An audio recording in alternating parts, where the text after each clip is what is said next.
நேரலை செய்தியின் நேயர்களே, முகநூல் நண்பர்களே, உங்கள் அனைவரையும் இயேசு கிறிஸ்துவின் இனிய நாமத்தில் இந்த நாளின் இறைவசன தியான செய்திக்காக உங்களை அழைக்கிறேன்.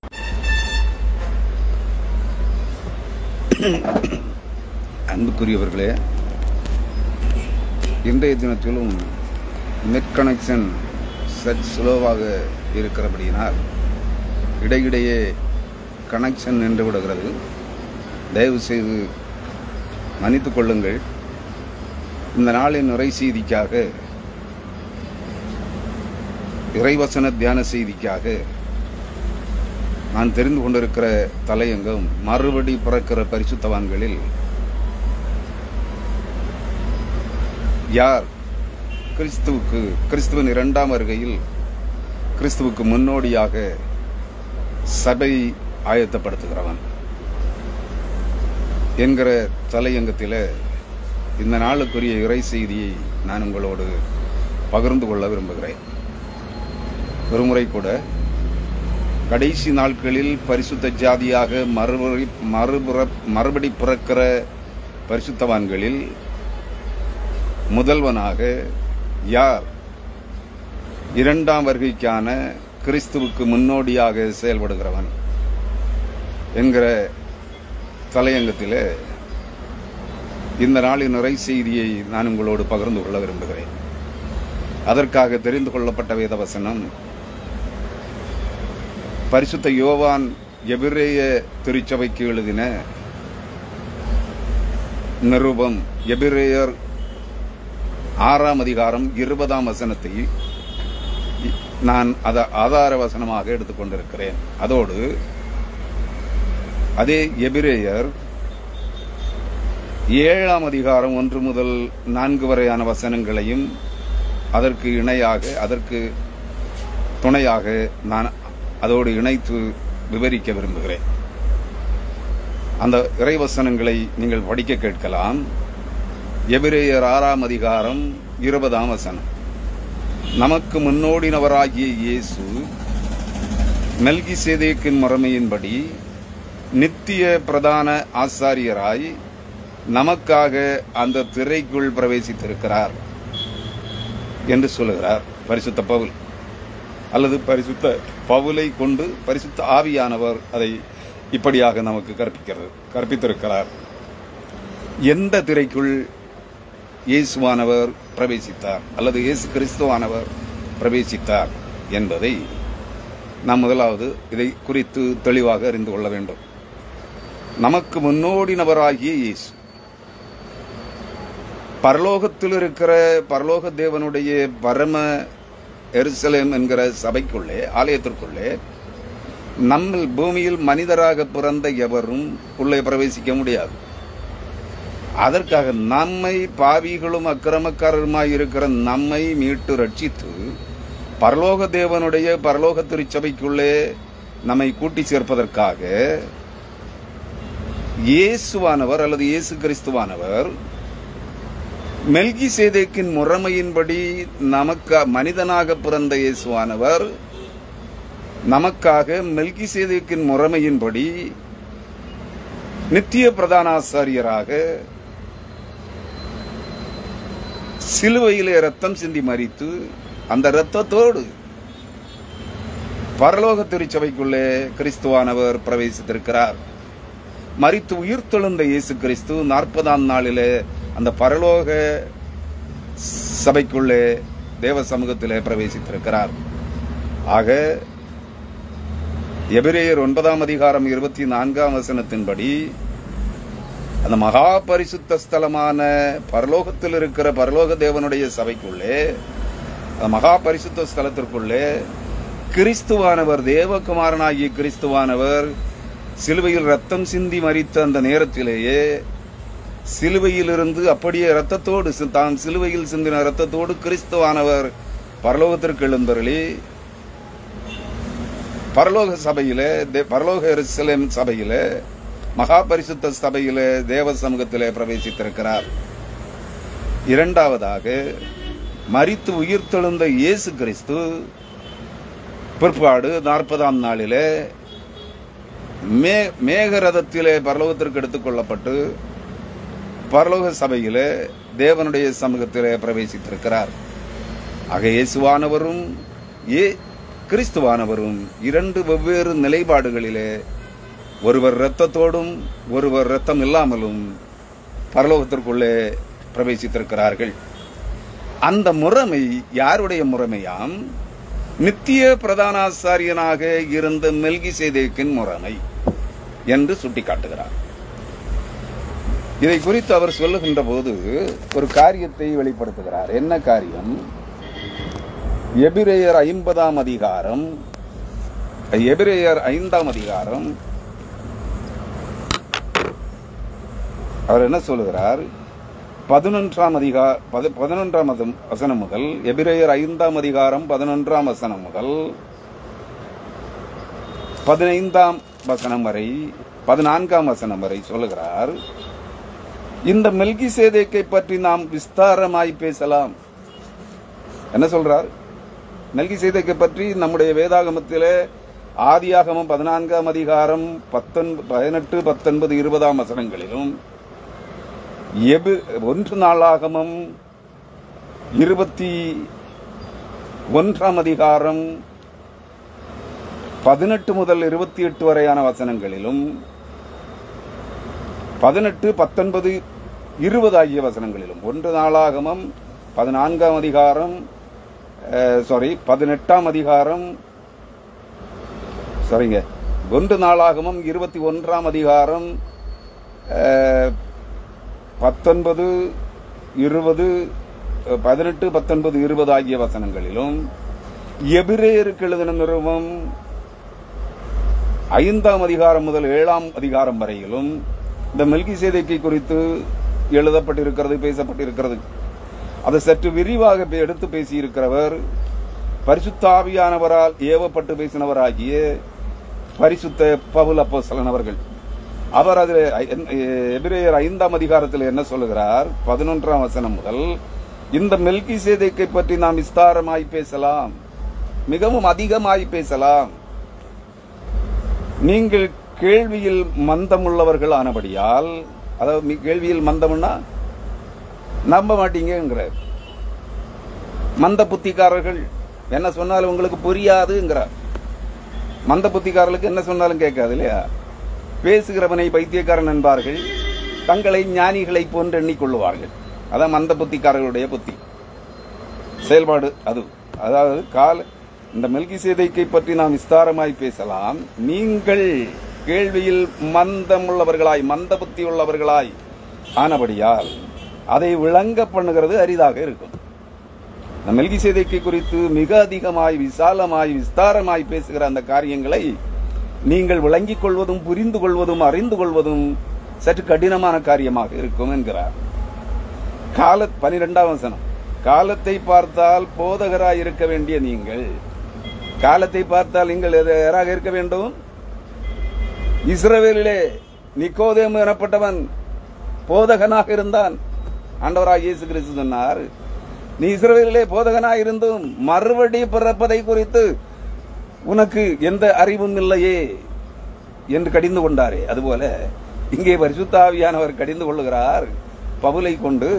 காலத்தை பார்த்தால் போதகராய் இருக்க வேண்டிய உங்களுக்கு, இங்க இருக்கிற போதகர்களுக்கே என்ன தெரியல, வேதவசனத்தினுடைய ஆழமான சத்தியங்கள், உண்மைகள், ஞான விளக்கங்கள் தெரியவில்லை. கதை பேசுகிறார்கள், கட்டுக்கதைகளை பேசிக் கொண்டிருக்கிறார்கள்.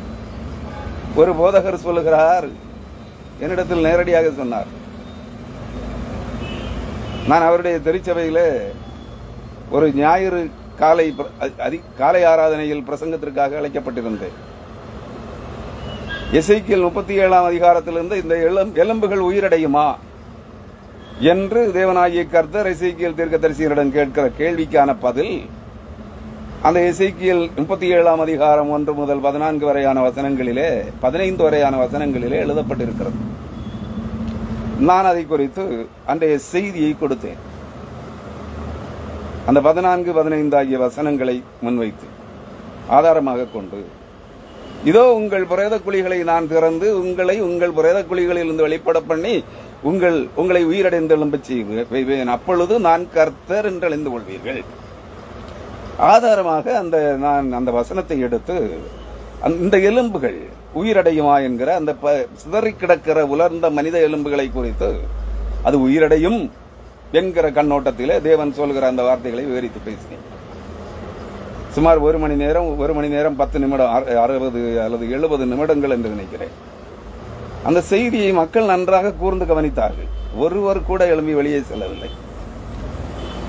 அவர்கள் அமர்ந்திருந்த ஆசனங்களின் முன் பகுதியிலே வந்து நிமிர்ந்து முன் ஆசனங்களிலே கைகளை வைத்துக் கொண்டு நிமிர்ந்து கேட்டுக்கொண்டிருந்தார்கள். ஒருவருக்கு கூட கொட்டாவி வரவில்லை. ஒருவர் கூட கைகளை நெட்டி முறிக்கவில்லை. நன்றாக புரிந்து கொள்ளுங்கள். அந்த போதகருக்கு சற்று கடினமாக இருந்தது. ஏன்னா நம்ம 15 நிமிஷம் பேசினாலே பாதி பேர் எழும்பி வெளியே போயிடுவான், பாதி பேர் உறங்குவான். வேற என்ன 1 மணி நேரத்திற்கு மேலாக பேசிக் கொண்டிருக்கிறார்.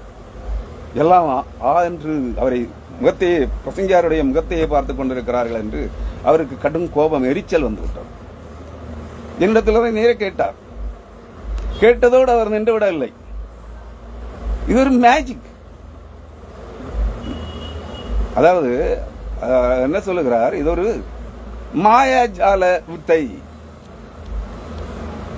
போதகர் MA BD MTH படித்தவர், மாஸ்டர் ஆஃப் தியாலஜி படித்தவர். என்ன படிச்சாங்களோ, மாந்திரிகம் படிச்சுட்டு வந்தாங்களான்னு தெரியல. இப்படிப்பட்ட போதகர்கள் திருச்சபையை கெடுத்து சீரழித்துக் கொண்டிருக்கிறார்கள். மக்களை இறை நம்பிக்கை அற்றவர்களாக மாற்றுகிறார்கள். வேதாகமத்தின் தீர்க்க தரிசனங்கள் அவர்களுக்கு மாயாஜால வித்தைகளாக தெரிகிறது, கண்கட்டு வித்தைகளாக தெரிகிறது என்பதை புரிந்து கொள்ளுங்கள். எப்படி உங்களுக்கு தெரியும்? அதனால்தான் இங்கே இதுவே வேதாகமத்தில் எழுதப்பட்டிருக்கிற சத்திய வசனங்களையே கற்று அறிந்து தெளிந்து மக்களுக்கு போதிக்க தகுதியற்ற இன்றைய போதை தரகர்கள், இன்றைய குறி சொல்லிகள், இன்றைய பரிசுத்தவான்கள் எப்படி இங்கே அவர்களைத்தான் சொல்லுகிறார். பரிசுத்தாவியானவர் பரிசுத்த பவுலை கொண்டு சொல்லுகிறார். காலத்தை பார்த்தால் போதகர்களாய் இருக்க வேண்டிய உங்களுக்கு தேவனுடைய வாக்கியங்களின் மூல உபதேசங்களை மறுபடியும் உபதேசிக்க வேண்டியதாய் இருக்கிறது. தேவனுடைய வார்த்தைகளை குறித்து, சத்திய வேத வசனங்களை குறித்து மூல உபதேசங்களை மறுபடியும் உங்களுக்கு போதிக்க வேண்டியதாய் இருக்கிறது. மறுபடியும் வேதத்தை கற்று தெளிந்து கொள்ள வேண்டிய நிலையில் இருக்கிற இவர்கள் மறுபடி பிறந்து விட்டார்களாம். வசனத்துக்கு ஒரு வசனத்துக்கும் சரியான விளக்கம் சொல்ல தெரியவில்லை. தீர்க்க தரிசன விளக்கமே சொல்ல தெரியாத இந்த ஓநாய்கள் தங்களை தீர்க்கதரிசிகள் என்றும் அப்போஸ்தலர்கள் என்றும் அழைத்துக் கொண்டு மறுபடி பிறந்து விட்ட பரிசுத்தவான்கள் என்று பிரகடனப்படுத்திக் கொண்டிருக்கிறார்கள். தசமபாகம் வாங்கிக் கொண்டிருக்கிறார்கள். தசமபாக காணிக்க கொடுக்காதவன் எல்லாம் சபிக்கப்பட்டவன், அவன் பரலோகத்துக்கு போக மாட்டாங்கிறாங்க. இந்த ஓநாய்கள் போகுமான்னு தெரியல. புரிஞ்சுக்குங்க. அவர் சொல்லுகிறார், காலத்தை பார்த்தால் போதகராய் இருக்க வேண்டிய உங்களுக்கு தேவனுடைய வாக்கியங்களின் மூல உபதேசங்களை மறுபடியும் உபதேசிக்க வேண்டியதா இருக்கிறது, உங்களுக்கு கற்பிக்க வேண்டியதாக இருக்கிறது. அடிப்படை சத்தியங்களையே வேத வசனங்களை கொண்டு உங்களுக்கு போதிக்க வேண்டியதா இருக்கிறது, கற்பிக்க வேண்டியதா இருக்கிறது என்று பரிசுத்த ஆவியானவர் பேசுகிறார். நான் பேசல. நன்றாக புரிந்து கொள்ளுங்கள். இதுதான் இன்றைய மறுபடி பிறந்த பரிசுத்தவான்களும் தீர்க்கதரிசிகளும் அப்போஸ்தலர்களும் போதைத்தரகர்களும் தசமபாக காணிக்கை வியாபாரிகளும் இருக்கிற இன்றைய போதகர்களுடைய எல்லா தரப்பு போதகர்களுடைய லட்சணம். மறுபடியும் உபதேசிக்க வேண்டியதாக இருக்கிறது. நீங்கள் பலமான ஆகாரத்தை அல்ல பாலை உண்ணத்தக்கவர்கள் ஆனீர்கள். நீங்கள் பலமான கடினமான உணவை சுவைத்து தின்பதற்கு தகுதியற்றவர்களாகிவிட்டீர்கள். நீங்கள் பாலை குடிக்கிற குழந்தைகளை போல் இருக்கிறீர்கள். அரிச்சுவடி படிக்கிறவர்களாயிருக்கிறீர்கள். வேதத்தை கற்கிறவர்களாக அல்ல, அரிச்சுவடி படிக்கிறவர்களாய் என்கிற அரிச்சுவடி படிக்கிற நிலையில் இருக்கிற இளம் பிள்ளைகளாய் குழந்தைகளாய் இருக்கிறீர்கள். இவங்கள்ட்ட நீங்க ஆசீர்வாதம் வாங்குறீங்க, இவர்கள் கிட்ட போய் மறுபடி பிறக்கிறீங்க. எண்ணிக்கொள்ளுங்கள் கிறிஸ்தவர்களே. பால் உண்கிறவன் 13ஆம் வசனம், பால் உண்கிறவன் குழந்தையாய் இருக்கிறபடினாலே நீதியின் வசனத்தில் பழக்கமில்லாதவனாய் இருக்கிறான். பால் உண்கிறவனுக்கு ஆசீர்வாதம், ஐஸ்வர்யம், சுகம், பலன் இவ்வளவுதான். இதுக்கு மேல இவனுக்கு ஒன்றும் தெரியாது. பால் சாப்பிட்டா அந்த குழந்தை ஆரோக்கியமா இருக்கும் இல்லையா? அப்ப ஆசீர்வாதம் அந்த பிள்ளைக்கு மேல இருக்குங்கிறாங்க. நாங்க ஆசீர்வதித்தாச்சான் உங்களுக்கு ஆசீர்வாதம். வசன அறிவை அற்றாத அந்த மூடர்கள், போதகர்கள், தீர்க்கதரிசிகள், அப்போஸ்தலர்கள், பாஸ்டர்கள் என்கிற போர்வையை மூடிக்கொண்டு காணிக்கைகளுக்காக, மாத வருவாய்களுக்காக, தின வருவாய்களுக்காக உங்களுக்கு ஆசீர்வாதம் சொல்கிறார்கள். இதனால் நீங்கள் ஆத்துமாவிலே ஆரோக்கியம் அடைகிறீர்கள் என்று நீங்கள் அல்லேலூயா ஸ்தோத்திரம் சொல்லுகிறீர்கள். புரிந்து கொள்ளுங்கள், அறிந்து கொள்ளுங்கள், மந்த புத்தி உள்ளவர்களாய் இராதிருங்கள், யோசிக்க கற்றுக்கொள்ளுங்கள், சிந்தியுங்கள் வேத வசனங்களை. இல்லைன்னா அந்த முட்டாள்கள் உங்களை சிந்திக்க விட மாட்டார்கள். நீ பரிசுத்தவான், நீ ரட்சிக்கப்பட்டவன், நீ ஆவிய அபிஷேகம் பெற்றவன், நீ மறுபடி பிறந்தவன் என்று உங்களை ஏமாற்றுவார்கள். உங்களுக்கு ஏமாறுவது தானே இயல்பாக இருக்கிறது. ஏமாறுகிறவர்கள் இருக்கும் வரை ஏமாற்றுகிறவர்கள் ஏமாற்றிக் கொண்டு தான் இருப்பார்கள் என்பது உங்களுக்கு அந்த அரிச்சுவடி கூட தெரியவில்லை. 14ஆம் வசனம், பலமான ஆகாரமானது நன்மை இன்னதென்று பகிர்ச்சியினால் பகுத்தறியத்தக்க முயற்சி செய்யத்தக்க ஞானேந்திரியம் உள்ளவர்களாகிய பூரண வயது உள்ளவர்களுக்கே தகும். எனது பலமான ஆகாரமானது, அதாவது கடினமான உணவாகிய சத்திய வேத வசனங்கள் நன்மை தீமை இன்னதென்று பகிர்ச்சியினால், சத்திய வேத வசனங்களில் வருகிற நன்மையும் தீமையும் இன்னதென்று நீ அறிந்து, இன்னதென்று பயிற்சியினால், பயிற்சினா பிராக்டிஸ், பயிற்சினா எஜுகேஷன் அல்ல, எஜுகேஷன் மட்டுமல்ல, பிராக்டிக்கல் டெமான்ஸ்ட்ரேஷன். அதை பயிற்சித்துக் கொள்ள வேண்டும். அதாவது பிஏ படிச்சுட்டு நேரடியாக ஸ்கூல்ல டீச்சர் ஆகிறவங்களும் இருக்கிறாங்க. பிஎட் பேச்சுலர் ஆஃப் எஜுகேஷன் பயிற்சி, ஆசிரியர் பயிற்சி முடித்து விட்டு ஆசிரியர் ஆகிறவர்களும் இருக்கிறார்கள் இல்லையா? நீங்க நேரடியா டீச்சர் ஆனா என்ன செய்ய முடியாது? அந்த பயிற்சி கொடுப்பதற்கான, கற்பிப்பதற்கான போதிய ஞான இந்திரியங்கள், ஞான ஆலோசனைகள் அவர்களுக்கு கிடைக்காது.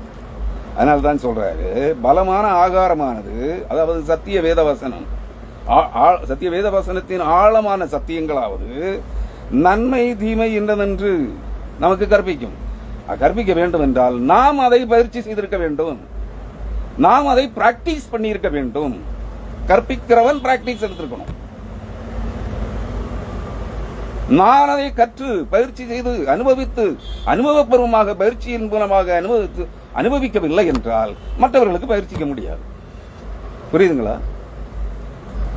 அதற்கேற்ற பயிற்சி செய்யத்தக்கதாக அதற்கேற்ற ஞானேந்திரியங்களை, ஞான அறிவு உள்ளவர்களை நீங்க அப்போஸ்தலர் 1 கொரிந்தியர்களே 12ஆம் அதிகாரத்திலே கற்றுக்கொள்ளலாம்.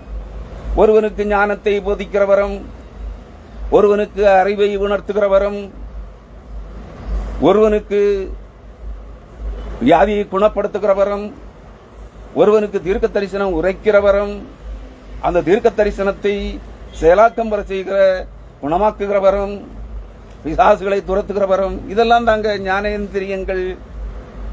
வேதவசனத்தில் இருக்கிற ஆழமான சத்தியங்களை, ஞானத்தை போதிக்கிறவனு 9 வரங்கள், 9 வரங்களும் ஒருவனிடத்திலே பூரணமாக இருக்குமானால் அவன் சத்திய வேத வசனத்தின் ஆழமான சத்தியங்களை ஞானத்தை போதிக்கிற வரத்தை கொண்டும், அறிவை உணர்த்துகிற வரத்தை கொண்டும், தீர்க்க தரிசனம் சொல்லுகிற வரத்தை கொண்டும், அந்த தீர்க்க தரிசனத்தை செயலாக்கம் பெற செய்கிற குணமாக்கும் வரத்தை கொண்டும், பிசாசுகளை துரத்துகிற வரத்தை கொண்டும், அந்நிய பாஷையை கொண்டும், அந்நிய பாஷையை வியாக்கியானம் செய்கிற வரத்தை கொண்டும் மற்றவர்களுக்கு எடுத்து பிரசங்கிப்பான், அதை செயலாக்கம் பெற செய்வான். அந்த பயிற்சி, அந்த ஞானேந்திரியங்கள் என்கிற ஆவிக்குரிய வரங்கள் என்பதுக்குள்ளே இருக்கிறது. இங்க எல்லா வயலுக்கும் அது கிடைச்சிருக்கு. ஆனா பிசாசுகளை வகுத்தறிகிற வரம் மட்டும் கிடைக்கல. ஏன்னு தெரியல. அந்நிய பாஷை வர எல்லா நாய்க்கும் கிடைச்சிருக்கு. நாயும் அந்நிய பாஷை. பிசாசுகளை துரத்துக்கிற வரம் எல்லாவனுக்கும் கிடைச்சிருக்கு. எல்லாவனும் வரம் பெற்ற தீர்க்க தரிசிக்குமா. ஆனா வசனத்துக்கு சத்தியம் என்னன்னு தெரியல. அவன் சொல்ற தீர்க்க தரிசனத்துக்கு வேதாகமத்தில் விளக்கமே இல்லை, வசனமே இல்லை. இதான் இந்த போதை தரகர்கள் என்ன செய்ய முடியும்? அதனால தான் இவர்கள் பாலை உண்கிறவர்களாக இருக்கிறார்கள். ஆசீர்வாதம், ஐஸ்வர்யம், ஆரோக்கியம், சுகம், பலன், அளவில்லாத ஆசீர்வாதம், நீ விரும்புகிற அனைத்தையும் தேவன் தருகிறார். இதுவாயா வேதவசனம் சொல்லுகிற ஞானேந்திரியங்கள்? ஞான ஸ்நானம், மூழ்கி ஸ்நானம், அபிஷேகம், அந்நிய பாஷை, அடையாளம், ஆவி அபிஷேகம், மறுபடி பிறப்பு, இதுவா? ஏமாத்திரங்க ஐயா, அதை புரிஞ்சுங்க. ஏன்னா இவர்கள் பாலை உண்கிறவர்கள் கடினமான உணவை, பலமான ஆகாரத்தை, உன் ஆத்மாவினுடைய ஆகாரத்தை, ஆத்மாவின் ஆரோக்கியத்திற்கு, சுகத்திற்கு, பலத்திற்கு, ஐஸ்வர்யத்திற்கு தேவையான பரலோக ஐஸ்வர்யங்களை பெற்றுக் கொள்வதற்கு எதுவான ஞானேந்திரியங்கள் இவர்களிடத்தில் இல்லை. இவர்களிடத்திலே கதை, உங்களை ஏமாற்றி காணிக்கை தசமபாகம் சம்பாதிக்கிற அந்த ஞானம் மட்டும்தான் இருக்கு. இந்த மந்த புத்தி, வேற ஒண்ணும் இல்லை, குருட்டு புத்தி தான் இருக்கு என்று பரிசுத்தாவியானவர் பவுலப்போஸ்தலனை கொண்டு எபிரேயர் 5ஆம் அதிகாரம் 11 முதல் 14 வரையான வசனங்களில் சொல்லுகிறார். இந்த செய்தி, இன்றைய செய்தியிலே உங்களுக்கு புரிந்து கொள்ளவில்லை என்றால் தயவு செய்து கனிவாக கேட்டுக்கொள்கிறேன், சாபங்களை உங்கள் தலைகளின் மேல் வருவித்துக் கொள்ளாதீர்கள். தலையங்கம் என்ன? மறுபடி பிறப்பிக்கப்படுகிறவர்களில் இன்னும் பிறக்கல. இன்னும் அந்த பரிசுத்த ஜாதி 1,44,000 பேர் பரிசுத்தவான்கள் இன்னும் மறுபடி பிறப்பிக்கப்படவில்லை. அந்த பிறப்பிக்கப்படுகிற 1,44,000 பரிசுத்தவான்களில் முதல் பிறக்கிறவன் யார்? அவன்தான் வரப்போகிற 2ஆம் வருகையிலே இயேசு கிறிஸ்துவுக்கு முன்னோடியாக அவருக்கு சபையை ஆயத்தப்படுத்தி ஆத்துமாக்கள் அடங்கிய மீட்கப்படுகின்ற ஆத்துமாக்களை, முதல் வரிசையில் மீட்கப்படுகிற ஆத்துமாக்கள் அடங்கிய ஜீவாத்மாக்களை அடங்கிய அந்த சபையை கர்த்தருக்கு, கிறிஸ்துவுக்கு ஆயத்தப்படுத்தி கொடுக்கிறான். அவன்தான் கிறிஸ்துவின் முன்னோடி. வரப்போகிற 2ஆம் வருகையில் வருகிற கிறிஸ்துவுக்கு, இயேசு கிறிஸ்துவுக்கு முன்னோடியாக போகிறவன். முதலாம் வருகையில், கிறிஸ்துவின் முதலாம் வருகையில் அவருக்கு முன்னோடினவன் யார்? யோவான் ஸ்நாபகன். ஸ்நாபக யோவான், நன்றாக நினைவில் வைத்துக் கொள்ளுங்கள். இனி 2ஆம் வருகையில் கிறிஸ்துவுக்கு முன்னோடுகிறவன், முன்னோடியாக கிறிஸ்துவுக்கு சபையை ஆயத்தப்படுத்துகிறவனாக. நீங்கள் ஒரு வேறுபாட்டை புரிந்து கொள்ள வேண்டும். ஒரு வேறுபாட்டை 2 முன்னோடிகளிலும், ஃபோர்ரன்னர்ஸ், அதாவது ஃபோர்ரன்னர்ஸ் ஆஃப் கிரைஸ்ட். முதலாவது முன்னோடின ஸ்நாபக யோவான் எனப்பட்ட முந்தி வருகிறவனாகிய எலியா. அவன் கிறிஸ்துவுக்கு வழியை ஆயத்தப்படுத்தினான். முதலாவது வருகையில கிறிஸ்துவுக்கு, இயேசு கிறிஸ்துவுக்கு வழியை ஆயத்தப்படுத்தினான். 2ஆம் வருகையிலே அவர் சபையை, கல்வாரி சிலுவையிலே சுதந்தரித்த அந்த ஆத்தும மீட்பு ரட்சிப்பை, அவர் அருளி செய்த பாவ மன்னிப்பையும் ஆத்தும ரட்சிப்பையும் சுதந்தரித்துக் கொண்ட இறை மக்களை 2ஆம் வருகையிலே கிறிஸ்துவின் சபையாக ஆயத்தப்படுத்துகிறவன், கிறிஸ்துவின் மணவாட்டி சபையாக ஆயத்தப்படுத்துகிறவன் யார் என்பது தான் இங்கு கேள்வி. இயேசு ஒருவனை முன்குறிப்பிட்டார். யாரை? பேதுருவிடத்திலே. யோவான் செய்தி நூல் 21ஆம் அதிகாரத்திலே கடைசி பகுதியிலே, இடைப்பகுதியிலே குறிப்பிட்டிருக்கிறார். பேதுருவிடத்திலே பேதுரு அவருடைய மார்பில் சாய்ந்திருந்தவனாகிய யோவானை காண்பித்து இவன் காரியம் என்ன என்று கேட்டபோது ஆண்டவராய் இயேசு கிறிஸ்து சொன்னார் பேதுருவிடத்திலே, நான் வரும் வரை, அதாவது இப்ப இல்ல, நான் போயிட்டு திரும்ப வரும் வரை அவன் இருக்க எனக்கு சித்தமானால் உனக்கு என்ன என்று அவரிடத்தில் கேட்டான். பேதுருவிடத்தில் இயேசு கிறிஸ்து கேட்டார். அவர் போகிற போது சபையை ஆளுகை செய்வதற்கு, மேய்ப்பதற்கு பேதுருவை ஏற்படுத்தினார். அப்ப அதனால அந்த ஆதங்கத்தில் கேட்கிறான், ஆண்டவரே யோவானை காண்பித்து இவன் காரியம் என்ன? அப்ப சொல்றாரு, உனக்கு சொன்னதை மட்டும் செய், நீ சபையை, மந்தையை மேய்ப்பதற்கு உன்னை மேய்ப்பனாக, பிரதான மேய்ப்பனாக ஏற்படுத்தி இருக்கிறேன். நான் வரும் வரை, நான் போய்விட்டு திரும்ப வரும் வரை அவன் எனக்காக இங்கே இருப்பதற்கு எனக்கு சித்தமானால் உனக்கு என்ன? எனக்கு பதிலாளாக சபைக்கு தூணாக யோவான் என்கிற இயேசுவுக்கு அன்பாயிருந்த சீடன் இங்கே வந்து அவர் 2ஆம் முறை வரும் வரை இந்த யோவான் சபையை அவருக்கு ஆயத்தப்படுத்தி கொடுக்கிறவனாக இங்கே இருக்கும் வரை இருப்பதற்கு எனக்கு வைத்துவிட்டு போகிறேன் என்றால் அதற்கு எனக்கு விருப்பம் என்றால் உனக்கு என்ன என்று சொல்கிறார். அதை யோவானுக்கு உறுதிப்படுத்துவதற்காக வெளிப்படுத்தின விசேஷம் 10ஆம் அதிகாரம் முழுவதும் ஒரு தூதனை, அதாவது வானத்தில் இருந்து சூரியனை போல பிரகாசிக்கிற, வானவில்லை அணிந்திருக்கிற, பாதங்கள் வெண்கலம் போல் பிரகாசித்துக் கொண்டிருக்கிற ஒரு தூதன் பூமியிலே ஒரு காலையும் ஆகாயத்திலிருந்து வானத்திலிருந்து இறங்கி வந்து பூமியிலே ஒரு காலையும் சமுத்திரத்திலே ஒரு காலையும் வைத்துக் கொண்டு நின்று சிங்கம் கர்ச்சிக்கிறது போல கர்ச்சிக்கிற ஒரு தூதனை காண்பிக்கிறார் பரிசுத்த யோவானுக்கு. வெளிப்படுத்தின விசேஷம் 10ஆம் அதிகாரம். அவனுடைய கையிலே ஒரு திறக்கப்பட்ட சிறு புஸ்தகம் இருக்கிறது. யோவானிடத்திலே சொல்லுகிறார், நீ அவனிடத்திலே போய் அவன் கையில் இருக்கிற திறக்கப்பட்ட புஸ்தகத்தை வாங்கி பூசி சாப்பிடு என்று சொல்லுகிறார். சாப்பிடுகிற போது அது உன் வாய்க்கு தேனை போல இனிப்பாக இருக்கும், மதுரமாக இருக்கும்.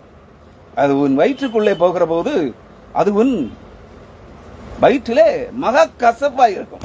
ஏயா சத்திய வசனத்திற்கு சொல்லுகிற ஆழமான சத்தியங்களுக்கு உன்னால கடைபிடிக்க முடியாது, உன்னை அதை புரிந்து கொள்ள முடியாது, அதை கை கொள்ள முடியாது.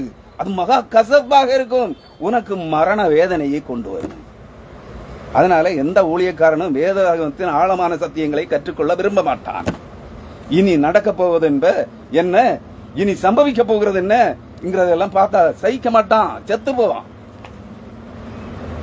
அவன் விஷம் குடிச்சது மாதிரி மரண கசப்பாக இருக்கும் அது அவனுக்கு. அதனால்தான் சொல்றாரு, நீ அதை சாப்பிடும் போது உன் வாய்க்கு தேனை போல இருக்கும், உன் வயிற்றுக்குள்ள போய் அதை புரிந்து கொள்ளும் போது அது ஜீரணிக்காது, உனக்கு ஜீரணிக்க முயலும் போது அது மகா கசப்பா இருக்கும், மரண கசப்பாக இருக்கும். புரிந்து கொள்ளுதையா? இந்த அர்த்தமாவது உனக்கு புரியுமா? அன்பான சகோதரனையே, ஊழியக்காரனையே, விசுவாசியே, மறுபடி பிறந்து விட்டேன் என்று கொக்கரிக்கிற மானங்கெட்ட ஜென்மங்களே, புரிகிறதா? என்ன விளங்காது இது உங்களுக்கு? விளங்கணும்னா நீங்க அதை அனுதினமும் புசித்து தியானித்து அறிந்து அதை பிராக்டிஸ் பண்ணணும். அனுபவபூர்வமாக அந்த வேத சத்தியங்களை நீங்கள் உங்கள் சரீரத்திலே உங்கள் இதயத்திலே அறிந்து உணர்ந்து கொள்ள வேண்டும், அனுபவிக்கணும். அந்த ஞானேந்திரியம் தான் இல்லையே. கட்டுக்கதைகளை பேசுகிறவர்களும் ஆசீர்வாதம் காணிக்கைகளை பற்றி கதை பேசுகிறவர்களும் எப்படியா வேத சத்தியத்தை பட்டங்கள் வாங்கி குவித்திருக்கிறீர்கள்? ABCD 26 எழுத்தும் உங்க பட்டங்கள்ல இருக்கு, உங்க பேருக்கு பின்னாடி. இது உங்களை பரலோகம் கொண்டு போகாது. BTH, DTH, BD, MTH, MDiv, Master of Divinity, Doctor of Divinity, PhD in Theology, PhD in Missiology, 1008 பட்டங்கள் இருக்கு உங்ககிட்ட. பரலோகம் போகாது. உனக்கு தான் வேதவசனத்தின் அடிப்படை சத்தியமே தெரியலை. நீ பாலை குடிக்கிற குழந்தையை போல இருக்கிறாய். எப்படி பரலோகம் போக? மற்றவர்களை எப்படி பரலோகத்துக்கு கொண்டு போக தெரியாது. அதற்காகத்தான் இயேசு கிறிஸ்து வரும் வரையிலும் தேவனாலே ஏற்படுத்தப்பட்ட ஒருவன் இருக்கிறான். இயேசு கிறிஸ்து சுட்டிக்காட்டினார் பேதுருவினிடத்திலே யோவானை குறித்து, பரிசுத்த அப்போஸ்தலன் யோவான், சீடன் யோவானை குறித்து சுட்டிக்காட்டினார். அவன் இருக்கட்டும், அவன் மட்டும் வந்து நிற்க மாட்டான். இயேசுவும் கிறிஸ்துவும் இணைந்து நின்றது போல் நீங்கள் அதை புரிந்து கொள்ள வேண்டும். இயேசுவானவர் மனிதனாக பிறப்பிக்கப்பட்டவர். தேவனே மனிதனாக இயேசு என்ற நாமத்தில் பிறந்திருக்கிறார். தேவகுமாரனாகிய கிறிஸ்து மகா பரிசுத்தமான தேவகுமாரனாக அந்த இயேசுவோடு இணைந்து நின்றார். மரணத்தின் மூலமாய் அவர்கள் ஒன்றாக ரத்தம் சிந்தி மீட்பின் பணியை முடித்து உயிர்த்தெழுந்த போது இயேசுவும் கிறிஸ்துவுமாக இயேசு கிறிஸ்து மரித்து உயிர்த்தெழுந்த கிறிஸ்து இயேசு என்ற நாமத்தில் அவர் வெளிப்பட்டார். அவர் அப்படித்தான் வருவார். அப்போது அவருக்கு சபையை ஆயத்தப்படுத்துகிறவனாக இந்த யோவான் நிற்பான். இயேசுவின் சீடனாகிய யோவான். அவன் மனிதனாக பிறந்தவன். அவருடைய இரண்டாம் வருகை வரை யோவான் இருப்பான், ஸ்நாபக யோவான் அல்ல, யோவான் இருப்பான் என்று சொல்லிவிட்டார். அதை அவனுக்கு வெளிப்படுத்தின விசேஷம் 10ஆம் அதிகாரம் முழுவதிலும் அவனுக்கு அதை காண்பித்து கற்பித்து விட்டார். அந்த புத்தகத்தை அவனுக்கு கொடுத்த அந்த தூதன் தான் மெல்கிசேதேக். நீங்கள் அதை புரிந்து கொள்ள வேண்டும். சிந்திச்சிருக்கீங்களா? இல்ல. வெளிப்படுத்தின விசேஷம் 10ஆம் அதிகாரம் 1ஆம் வசனம். பின்பு பலமுள்ள வேறொரு தூதன் வானத்திலிருந்து இறங்கி வர கண்டேன். மேகம் அவனை சூழ்ந்திருந்தது. அவனுடைய சிரசின் மேல் வானவில் இருந்தது. அவனுடைய முகம் சூரியனை போலவும் அவனுடைய கால்கள் அக்கினி ஸ்தம்பங்களை போலவும் இருந்தது. திறக்கப்பட்ட ஒரு சிறு புஸ்தகம் அவன் கையிலே இருந்தது. தன் வலது பாதத்தை சமுத்திரத்தின் மேலும் தன் இடது பாதத்தை பூமியின் மேலும் வைத்து சிங்கம் கர்ஜிக்கிறது போல மகா சத்தமாய் கர்ஜித்தான், ஆர்ப்பரித்தான். அவன் ஆர்ப்பரித்த போது 7 இடிகளும் சத்தமிட்டு முழங்கின. இவன் தான் வேதம் கற்பிக்கிற பிரதான தூதன்.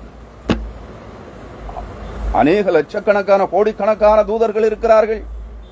அதில் எல்லாவற்றிலும் பிரதான தூதன். நீங்கள் அதனால பிரதான தூதன் உழந்து போன லூசிபர் என்று எண்ணிக்கொள்ளாதீர்கள், ஒளியின் தூதன் என்று எண்ணிக்கொள்ளாதீர்கள். அந்த ஒளியின் தூதன் அல்ல. இவன் மெல்கிசேதேக் என்கிற அந்த சாலேமின் அரசனும் சமாதானத்தின் அரசனும் நீதியின் ராஜாவுமாயிருந்த கிறிஸ்துவுக்கு ஒப்பானவனாய், இயேசு கிறிஸ்துவுக்கு ஒப்பானவனாயிருந்த மெல்கிசேதேக் என்கிற நித்திய பிரதான ஆசாரியன். அதை நீங்கள் புரிந்து கொள்ள வேண்டும். அவன் கையில தான் அந்த தூதன், அந்த இது இருக்கிறது. எது இருக்கிறது? திறக்கப்பட்ட புஸ்தகம் இருக்கிறது. அதை வாங்கி 10ஆம் வசனத்தில் என்ன சொல்றாரு? வெளிப்படுத்தல் 10:10, நான் அந்த சிறு புஸ்தகத்தை தூதனுடைய கையிலிருந்து வாங்கி அதை புசித்தேன். அது என் வாய்க்கு தேனை போல் மதுரமாயிருந்தது. நான் அதை புசித்தவுடனே என் வயிறு கசப்பாயிற்று, தாங்க முடியல, மரண கசப்பு. அப்பொழுது 11ஆம் வசனம், அப்பொழுது அவன் அந்த தூதன் என்னை நோக்கி, எந்த தூதன்? இவன் தான் மெல்கிசேதேக். யாரு? 10ஆம் அதிகாரத்தில் வெளிப்படுகிற அந்த தூதன். மேகம் அவனை சூழ்ந்திருந்தது. அவனுடைய சிரசின் மேல் வானவில் இருந்தது.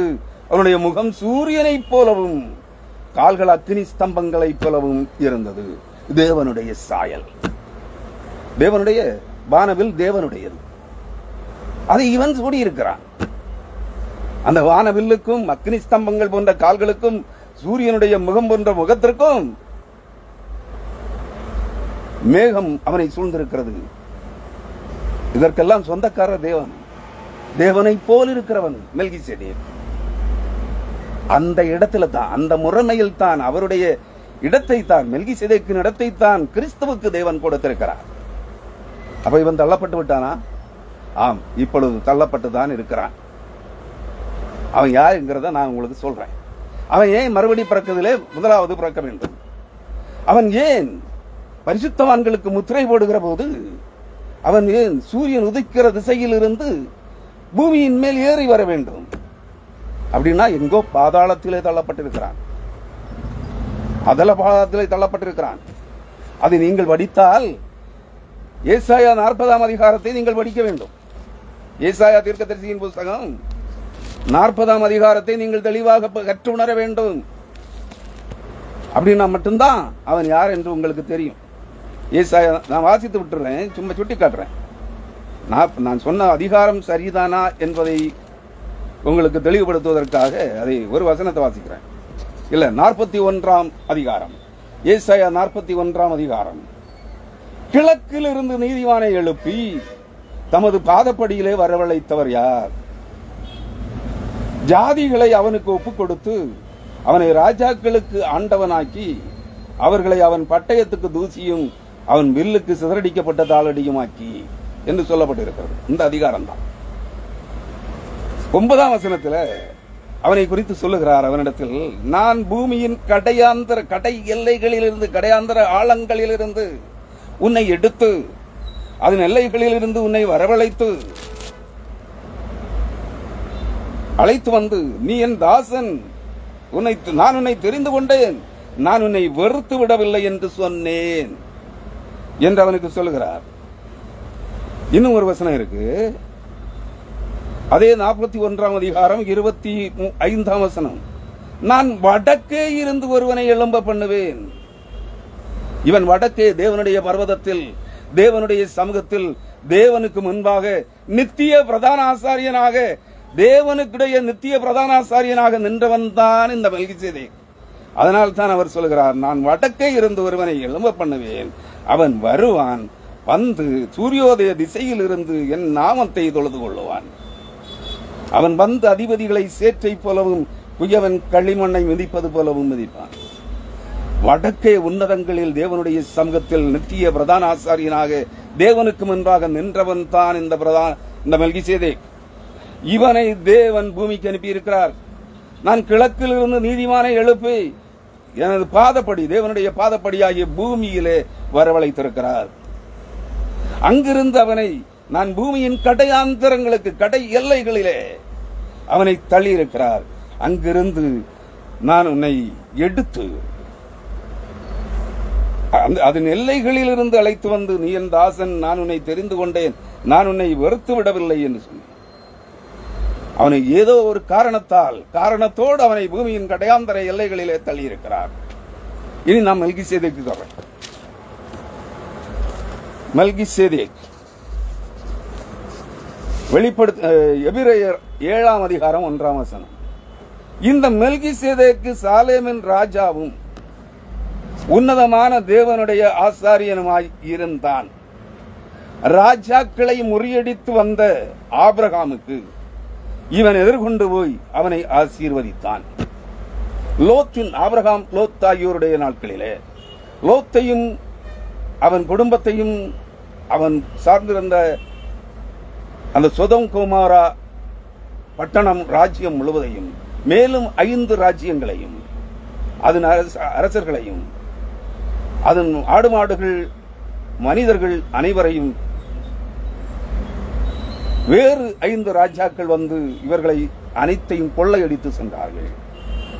இதை கேள்விப்பட்ட லோத்தையும் அவன் குடும்பத்தாரையும் அவன் வேலைக்காரரையும் ஆடு மாடுகளையும் அந்த கதர்லா கோமேருடைய அரசர்கள் வந்து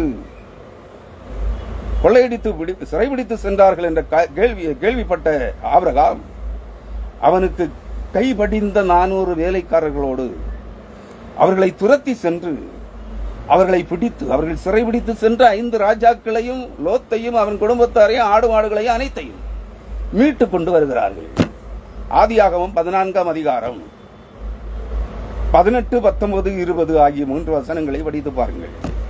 மீட்டுக் கொண்டு வருகின்ற போது எபூசியருக்கு ராஜாவாக இருந்த, அதாவது கானான் தேசத்திலே எபூசிய ஜனங்களுக்கு, எபூசியருக்கு கானானிய மக்களினத்தில் ஒரு மக்களினம், அது எபூசியருக்கு அரசனாக இருந்த மெல்கிசேதேக் என்பவன் ஆபிரகாமுக்கு எதிர்கொண்டு போய் அப்பமும் தண்ணீரும் அவனுக்கு குடிக்க கொடுத்து, புசிக்க கொடுத்து அவனை ஆசீர்வதித்தான். அந்த மெல்கிசேதேக்கு ஆபிரகாம் தான் சிறைபிடித்து மீட்டுக் கொண்டு வந்ததிலே 10ல் 1 பங்கை மெல்கிசேதேக்கு தசம பாக காணிக்கையாக கொடுத்தான். ஆதியாகமம் 14ஆம் அதிகாரம் 18, 19, 20 ஆகிய வசனங்களிலே இந்த சம்பவம் இருக்கிறது. இதுக்கு மேல நான் இதை விவரிக்க விரும்பல. நீங்க வேதத்தை படிக்க வேண்டும், படிக்கணும். இதுக்கு உண்மை என்ன, ரகசியம் என்ன, வேதத்தின் ஆழமான சத்தியம் என்ன, ஏன் மெல்கிசேதேக்கை குறித்து உங்களுக்கு விஸ்தாரமாய் பேசினால் உங்களுக்கு விளங்காது. நீங்க மந்த புத்தி உள்ளவர்கள், உங்களுக்கு புரியாது, நீங்க மூடர்கள் என்று பரிசுத்த ஆவியானவர் பரிசுத்த அப்போஸ்தலனாகிய பவுலை கொண்டு பேசினார் என்று நீங்கள் புரிந்து கொள்ள வேண்டும். அதனால வேதத்தை படிங்க. நானே எல்லாத்தையும் பேசிட்டு போயிட்டா உங்களை முட்டாளாக வைத்திருக்கிறேன் என்று அர்த்தம். சிந்திக்க விடவில்லை. இன்றைய கள்ள தீர்க்கதரிசிகள், கள்ள போதகர்களை, கள்ள அப்போஸ்தலர்கள், கள்ள பரிசுத்தவான்களைப் போல, மறுபடி பிறந்த ஓநாய்களைப் போல நான் உங்களை மூடர்களாக வைக்க விரும்புகிறேன் என்பது அர்த்தம். நீங்க என்ன மூடன் என்று அழைத்துக் கொள்ளுங்கள், வேண்டாம் என்று சொல்லவில்லை. உங்கள் மேல் தேவ கோபம், தேவனுடைய சாபம் உங்கள் தலையின் மேல், உங்கள் சந்ததிகளின் மேல் இறங்க வேண்டும் என்று விரும்பினால் நீங்கள் என்ன பைத்தியக்காரன் என்னோ, மூடன் என்றோ, முட்டாள் என்றோ, இவன் சைக்கோ என்றோ நீங்கள் பேசிக் கொள்ளுங்கள். நோ அப்ஜெக்ஷன், எந்த கவலையும் இல்லை. சத்திய வசனம் என்ன சொல்லுகிறது என்று உனக்கு புரிய வேண்டும் என்றால் காது கொடுத்து கேள். இல்லை மூடனாக இருந்து விட்டு போ, மத வெறியனாக இருந்து விட்டு போ, அந்நிய பாஷை வெறியனாக இருந்து விட்டு போ, அசுத்தாவிகள் பிடித்தவனாக இருந்து விட்டு போ, எனக்கொன்றும் கெட்டு போவதில்லை. சொல்கிறேன். 2ஆம் வசனம், எபிரேயர் 7ஆம் அதிகாரம் 2ஆம் வசனம். இவனுக்கு ஆபிரகாம் எல்லாவற்றிலும் தசமபாக கொடுத்தான். இவனுடைய முதற் பேராகிய சாலேமின் அரசன். இவனுக்கு என்னெல்லாம் பேரு? அது பிந்தின வசனத்தில் வரும்னு நினைக்கிறேன். இவனுக்கு ஆபிரகாம் எல்லாவற்றிலும் தசமபாகம் கொடுத்தான். இவனுடைய முதல் பேர் என்ன? மெல்கிசேதேக், உன்னதமான தேவனுடைய ஆசாரியன். தேவ சமூகத்தில் நித்திய காலமாய் தேவனுக்கு முன்பாக ஆசாரியனாக நிற்பதற்காக தேவனால் பிறப்பிக்கப்பட்டவன். அங்க பிறப்பின் வர்த்தமானங்களுக்கு பின்னாடி வருது, அதை சொல்றேன். இவனுக்கு ஆபிரகாம் எல்லாவற்றிலும் தசமபாகம் கொடுத்தான். இவனுடைய முதற் பேராகிய மெல்கிசேதேக் என்பதற்கு நீதியின் ராஜா. என்ன ராஜா? இதே பெயர்கள் எல்லாம் இயேசு கிறிஸ்துவுக்கு உண்டு. இயேசு கிறிஸ்துவுக்கும் இவனுக்கும் எந்த வேறுபாடும் இல்லை. ஆனா 2 பேரும் வேறு தான். 2 பேரும் வேறு சமமானவர்கள். அவன் தேவனாக இயேசு கிறிஸ்து தேவனாக இருந்தால் இவன் அவருக்கு முன்பாக நித்திய காலமாய் மகா பிரதானாசாரியனாய் நிற்கத்தக்கவன். அவன்தான். அந்த இடத்தை வேற எவனும் போய் நிரப்ப முடியாது.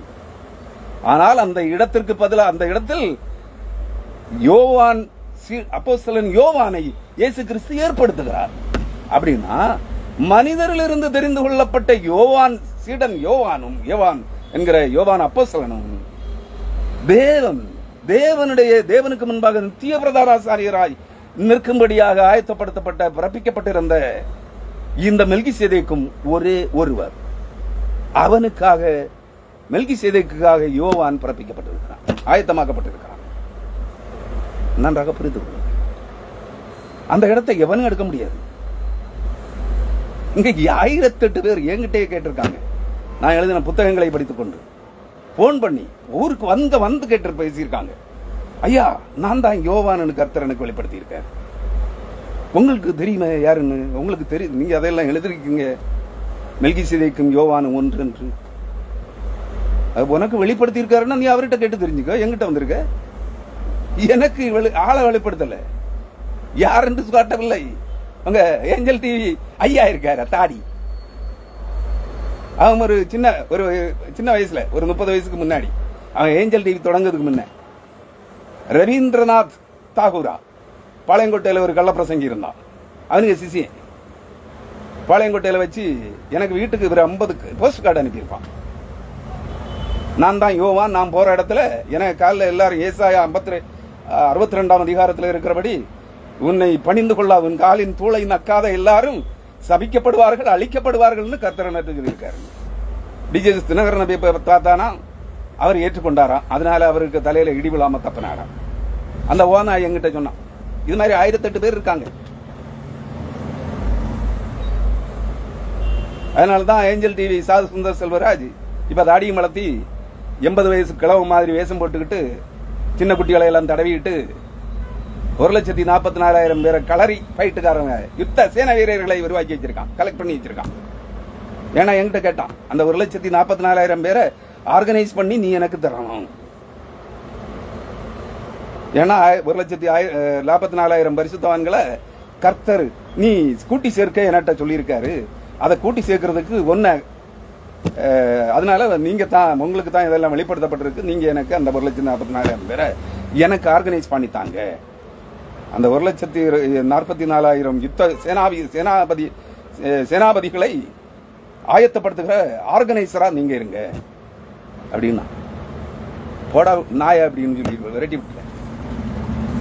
இப்படிப்பட்ட நோநாய்கள் இங்க இருக்கு. எல்லாம் பரிசுத்தவான்கள் உங்கள் பார்வையில். லட்சக்கணக்கான கோடிக்கணக்கான விசுவாசிகள் இவர்களுடைய காலை நக்கி கொண்டிருக்கிறார்கள். உங்களுடைய தேவனுடைய மனுஷன் வலு சர்ப்பத்தின் பால், அது தெரியுமா உங்களுக்கு? நீங்க இங்க ஒரு தென்னிந்தியாவில் ஒரு தேவனுடைய மனுஷனை காட்டுறீங்களா? கோடிக்கணக்கான விசுவாசிகளை பின் செல்லுகிற, காலை நக்குகிற, கோடிக்கணக்கான விசுவாசிகள் காலை நக்குகிற ஒரு தேவனுடைய மனுஷன் இருக்கிறானே, அவன் யார் தெரியுமா உங்களுக்கு? வலு சர்ப்பத்தின் வால், கள்ள தீர்க்கதரிசி. நீங்க அவனுக்கு பல ஆயிரம் கோடி, பல லட்சம் கோடி காணிக்கை தசமபாகம் கொடுத்துட்டு இருக்கீங்க, ஆசீர்வாதம் பெறுவீங்க. இதெல்லாம் சொன்னா என்ன கல்லெறிஞ்சு கொல்ல வருவீங்களா? இல்ல அவ மகனை, அந்த மகனை, இந்த மகனை, பிசாசின் மகனை கூப்பிட்டு என்ன எனக்கு சாபம் போட போறீங்களா? சபிக்கப்பட்டவர்களே, அழிக்கப்படுவீர்கள்.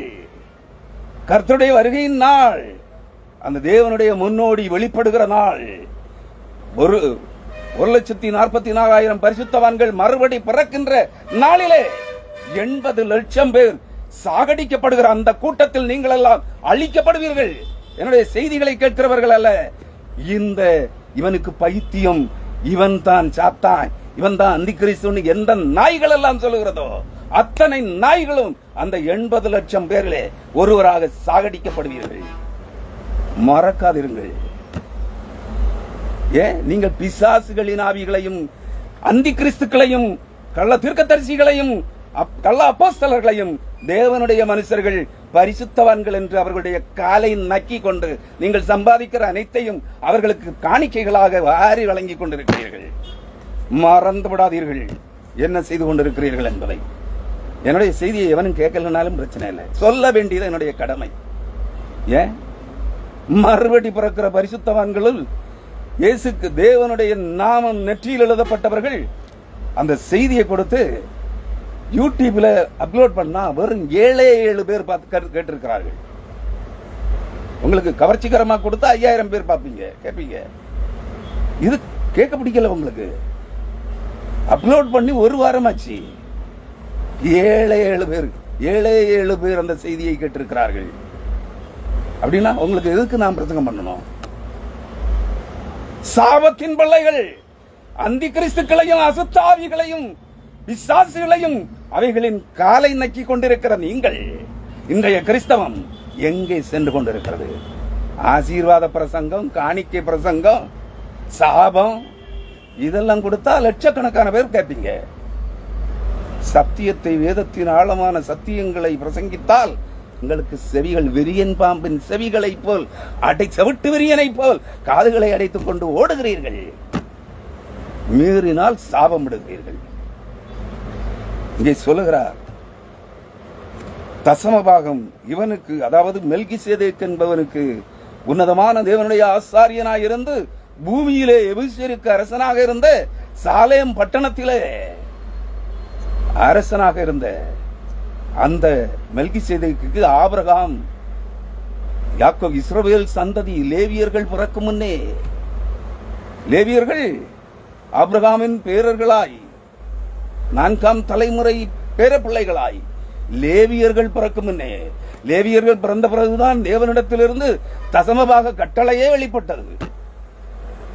தசமபாக கட்டளை வெளிப்படுவதற்கு 4 தலைமுறைகளுக்கு முன்னே ஆபிரகாம், விசுவாசிகளின் தகப்பன், இந்த மெல்கிசேதேக்கு தசமபாக காணிக்கை கொடுத்திருக்கிறான். இன்னைக்கு மரித்து புழுத்து போகிற ஓநாய்கள் பரிசுத்தவான்கள் என்கிற பெயரில் தசமபாகம் கேட்டு வாங்கிக் கொண்டிருக்கிறார்கள்.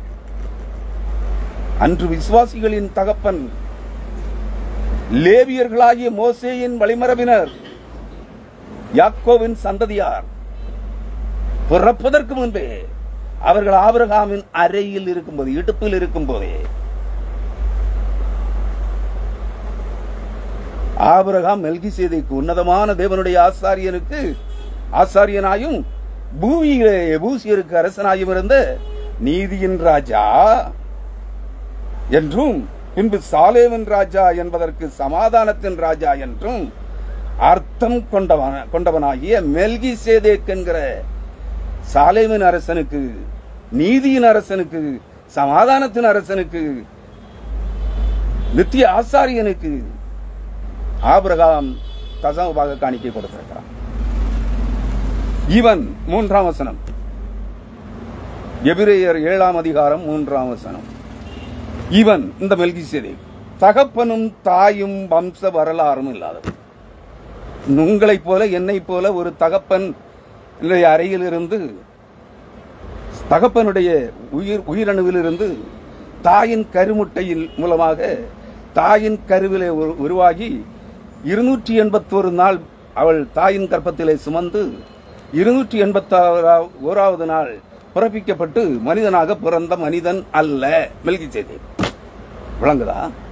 அப்படின்னா அவன் யாரு? தேவனால் சிருஷ்டிக்கப்பட்ட மனிதர்களில் கிறிஸ்துவும் மெல்கிசேதேக்கும் ஒரே தன்மை கொண்டவர்கள்.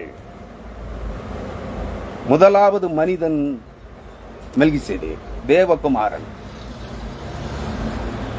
அவன் உன்னதமான தேவனுக்கு முன்பாக நிற்க அதிகாரம் பெற்றவன், நித்திய ஆசாரியன், தேவனை போல் இருக்கிறவன். இரண்டாவது ஞானத்தின் இருப்பிடமாகிய கிறிஸ்துவானவர், ஜீவனின் ஒளியும் ஞானத்தின் இருப்பிடமும் அறிவின் ஒளியுமாய் இருக்கிற கிறிஸ்துவானவர். அவர்தான் இன்று ராஜாதி ராஜா, தேவாதி தேவன். அவரே இந்த மெல்கிசேதேக்கினுடைய முறைமையின்படி நித்திய பிரதான ஆசாரியராக, மகா பிரதான ஆசாரியராக உங்களுக்காக, எனக்காக, பரலோகத்தில் இருக்கிறவைகளுக்காக சிருஷ்டிக்கப்பட்ட அனைத்திற்காகவும் சிலுவையிலே ரத்தம் சிந்தி மரித்திருக்கிறார். அவர்தான் ராஜாதி ராஜா, தேவாதி தேவன், மகாதேவன், உன்னதமான ராஜா. இவன் அவருக்கு சமமானவனாக இருக்கிறான். இவன் உங்களுக்காக எனக்காக சிலுவையில் மரிக்கவில்லை. மாறாக இவன் யார்? இவன் நீதியின் ராஜா, சமாதானத்தின் ராஜா, சலைவின் ராஜா, நித்திய பிரதான ஆசாரியன். அவனுடைய ஆசாரியத்துவம் ஒன்று மாற்றப்படவில்லை. அந்த இடம் கிறிஸ்துவுக்கு கொடுக்கப்பட்டது, அவ்வளவுதான். இவன் தாயும் தகப்பனும் வம்ச வரலாறும் இல்லாதவன், சந்ததிகள் இல்லை. புராணங்களிலே ஒருவேளை பிரதாபபுத்திரனுக்கு பிள்ளைகள் இருக்கிறது என்று இருக்கலாம், சத்தியபுத்திரனுக்கு பிள்ளைகள் இருக்கிறது, வம்சம் இருக்கிறது, அவருடைய ஜனங்கள் இருக்கிறார்கள், அவர்கள் இருக்கிறார்கள் என்று சொல்லுகிறார்கள் என்றால், எபூசிய ஜனங்கள் அவனுடைய ராஜ்யத்தின் பிரஜைகள். எபூசிய பட்டணத்தில் இருந்த ஜனங்கள் அவனுடைய ராஜ்யத்தில் இருந்த பிரஜைகள், அவர்களை வம்சாவளியினர் என்று சொல்லுகிறார்களாக இருக்கலாம். இங்கே பிரதாபபுத்திரன் என்கிற மகாபலி சக்கரவர்த்திக்கு பிள்ளைகள் இருந்தார்கள் என்று இவர்கள் சொல்லுகிறார்கள் என்றால், புராணங்களிலே பிரதாபபுத்திரனுக்கு பிள்ளைகள் இருந்ததாக புராணங்கள் கதை கட்டுகிறது. ஆனால் வேதம் சொல்லுகிறது இவர்களுக்கு சத்தியபுத்திரனாகிய, சத்தியம் என்றால் தேவன், நானே வழியும் சத்தியமும் ஜீவனுமாய் இருக்கிறேன் என்று சொல்லுகிற தேவாதி தேவனுடைய மகன் சத்தியபுத்திரன். அவர் பொய் சொல்லாதவர், தேவன் பொய்யுரையாதவர், மனுஷன் அல்ல. அதான் சத்தியபுத்திரன், தேவனுடைய மகன், தேவனை போல் இருக்கிறான், தேவபுத்திரன். அவன் பொய் சொல்லுவதில்லை. அதான் அவனுக்கு பேர் தான் பூமியிலே சத்தியபுத்திரன். அவன் சத்தியபுத்திரனாக மெல்கிசேதேக் என்ற பெயரில் மத்திய கிழக்காசியாவிலே கானான் தேசத்திலே எபூசியருடைய பட்டணத்திலே எபூசியருக்கு அரசனாக இருந்தான். இவன் தாயும் தகப்பனும் வம்ச வரலாறும் இல்லாதவன். இவன் நாட்களின் துவக்கமும் ஜீவனின் முடிவும் உள்ளவனாய் இராமல். அப்படின்னா தேவனுக்கு தான் என்ன இல்லை? தேவனுக்கு மட்டும்தான் ஆதியும் அந்தமும் துவக்கமும் முடிவும் இல்லாதவர். இந்த மெல்கிசேதேக்கும் துவக்கமும் முடிவும் இல்லாதவனா? அப்ப யாரையா? யார்? தேவன் தான் இல்லை என்று சொல்ல முடியுமா? தேவனுக்கு மட்டுமா ஆதியும் அந்தமுமாய் இருக்கிறேன், நான் துவக்கமும் முடிவுமாய் இருக்கிறேன், என்னை தவிர தேவன் இல்லை என்று யாவே யெகோவா வேதாகமத்திலே பல்வேறு இடங்களில் கூறியிருக்கிறார். இருக்கிறவராகவே இருக்கிறேன் என்று சொல்லுகிறார் மோசேயின் இடத்திலே. அவருக்கு ஒப்பானவனாம் இவன். இவன் தாயும் தகப்பனும் தாயும் வம்ச வரலாறும் இல்லாதவன். வம்ச வரலாறுனா அவனுக்கு சந்ததிகள் இல்லை என்ற அர்த்தம், பின்வழி மரபர் இல்லை என்ற அர்த்தம். ஜீவனின் முடிவும் நாட்களின், அதாவது ஆயுளின் துவக்கமும் ஜீவனின் துவக்கமும் ஜீவனின் முடிவும் உடையவனாய் இராமல் தேவனுடைய குமாரனுக்கு ஒப்பானவனாய் என்றென்றைக்கும் ஆசாரியனாய் நிலைத்திருக்கிறான். என்ன சொல்கிறது? அவன் இன்றைக்கும் ஆசாரியனாய் நிலைத்திருக்கிறான். இவன் கிமு 3500 வரை 500ஆம் ஆண்டு வரை எபூசியருடைய பட்டணத்திலே எபூசியருக்கு அரசனாக இருந்திருக்கிறான். 1 நாளாகமம் 21ஆம் அதிகாரம் 18 முதல் 28 வரையான வசனங்களை படித்தீர்கள் என்றால் அங்கே தாவீது இஸ்ரவேல் ஜனத்தை, கோத்திர ஜனங்களை, 30 வயதிற்கு மேற்பட்ட ஆண் மக்கள் அனைவரையும் எண்ணிக்கை தொகையிட சொன்னபோது தேவனுடைய கோபம் எழும்பி இஸ்ரவேலிலே 70,000 பேரை சங்கரித்தது. அப்பொழுது நாத்தான் தீர்க்கதரிசி தாவீதினிடத்திலே சென்று, தேவனுடைய கோபம் பற்றி எரிகிறது, தேவன் உனக்கு முன்பாக 3 காரியங்களை வைத்திருக்கிறார். 3 மாத பஞ்சமோ, 3 மாத கொள்ளை நோயோ, 3 வாரம் யுத்தமோ, 3 நாள் சங்காரமோ, எது தேவை தெரிந்து கொள் என்று சொல்லுகிறார். 3 நாள் அவன் எதையும் தெரிந்து கொள்ளவில்லை. நான் கர்த்தருடைய தேவனுடைய பாதத்தில் விழுகிறேன் என்று சொல்லி அவருக்கு விருப்பமானபடி செய்யட்டும் என்று சொல்லி அவன் விழுந்து மண்டியிட்டு கதறிய போது தன் பாவத்தை ஒற்றுக்கொண்டு கொண்டு, ஏன் பாவம் செய்தவன், அக்கிரமம் செய்தவன் நான், ஏன் இந்த ஏழை ஜனங்களை அழிக்கிறீர் என்று அவன் கதறிய போது 3 நாள் கொள்ளை நோயை தேவன் அனுப்பினார். நன்றாக புரிந்து கொள்ளுங்கள். அந்த அதிகாரத்தை வாசிங்க. 1 நாளாகமம் 21ஆம் அதிகாரம். நான் அதையெல்லாம் விளக்க நேரம் இல்லை. அப்பொழுது கொள்ளை நோய் தேவன் கர்த்தருடைய தூதனை அனுப்பினார். தூதன் பட்டயத்தை ஓங்கிக் கொண்டு அங்கே புறப்பட்டு வருகிறான். எபூசியனாகிய ஓர்னானின் களத்தண்டையிலே வந்தபோது கர்த்தர் தூதனை பார்த்து சொன்னார், பட்டை நிறுத்து என்று, சங்காரத்தை நிறுத்து. அவன் நிறுத்தின கையோடு அப்படியே நிறுத்திய பட்டயத்தை ஓங்கின பட்டயத்தோடு ஓர்னானின் களத்திலே நிற்கிறான். தாவீது ஓடுகிறான். அந்த களத்திலே என்னுடைய ஆலயத்தை கட்டு என்று சொல்லுகிறார். அது சாலேம் பட்டணம், எபூசியருடைய பட்டணமாகிய சாலேமிலே தேவதூதன் நின்றான். அவன் எந்த இடத்திலே பட்டயத்தை ஓங்கிக் கொண்டு நின்றானோ அந்த இடத்திலே தான் தேவன் தாவீது எருசலேம் தேவாலயத்தை கட்டினான். தேவன் அந்த இடத்திலே ஆலயத்தை கட்ட சொன்னார். அதான் எருசலேம். அந்த இடத்திற்கு பழைய பெயர் சாலேம். அதன் பிற்பாடு அந்த எபூசியருடைய பட்டணம், மெல்கிசேதேக்கு ஆட்சி செய்த அந்த பட்டணம் யூதருக்கு கொடுக்கப்பட்டது, தேவனுடைய ஜனங்களுக்கு கொடுக்கப்பட்டது. தெரியுமா? அங்கிருந்து இவன் எங்க போனான்? இங்க என்ன சொல்றது? எபிரேயர் 7ஆம் அதிகாரம் 4ஆம் வசனம். இவன் எவ்வளவு பெரியவனாயிருக்கிறான் பாருங்கள். யார்? இந்த மெல்கிசேதேக் எவ்வளவு பெரியவனாயிருக்கிறான் பாருங்கள். கோத்திர தலைவனாகிய ஆபிரகாம் முதலாய் கொள்ளையிடப்பட்ட பொருட்களில் இவனுக்கு தசமபாகம் கொடுத்தான். தசமபாகம் கொடுத்தது யாரு? ஆபிரகாம் முதலாய், விசுவாசிகளின் தகப்பனாகிய ஆபிரகாம் முதலாய் இவனுக்கு தசமபாகம் கொடுத்தான். 5ஆம் வசனம். லேவியின் புத்திரர்கள் ஆசாரியத்துவத்தை அடைகிறவர்களும் ஆபிரகாமின் அறையில் இருந்து வந்த தங்கள் சகோதரரான ஜனங்களின் கையிலே நியாயப்பிரமாணத்தின்படி தசமபாகம் வாங்குகிறதற்கு கட்டளை பெற்றிருக்கிறார்கள். தசமபாகம் வாங்குறதுக்கு யாருக்கு கட்டளை? பம்பையும் வழிப்போக்கையும் வேதாகமத்தை கையில் எடுத்துட்டு அல்லேலியா சோத்திரம் சொல்லி காணிக்க வாங்குற எல்லா பயலும் காணிக்க தசமபாகம் வாங்கலாமா? வாங்கக்கூடாது. இங்க கட்டளை இல்லை. லேவியின் ஆபிரகாமின் அறையில் இருந்து வந்த ஆபிரகாம், ஈசாக்கு, யாக்கோபின் வழிமரபில் லேவியின் புத்திரருக்கு மட்டும்தான் தசமபாகம் வாங்குவதற்கான கட்டளை. அதை புரிந்து கொள்ளுங்கள். லேவியின் புத்திரர் நியாயப்பிரமாணத்தின்படி தசமபாகம் வாங்குவதற்கு கட்டளை பெற்றிருக்கிறார்கள்.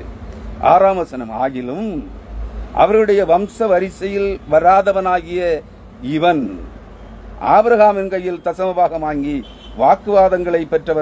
வாக்குத்தத்தங்களை பெற்றவனை ஆசீர்வதித்தான்.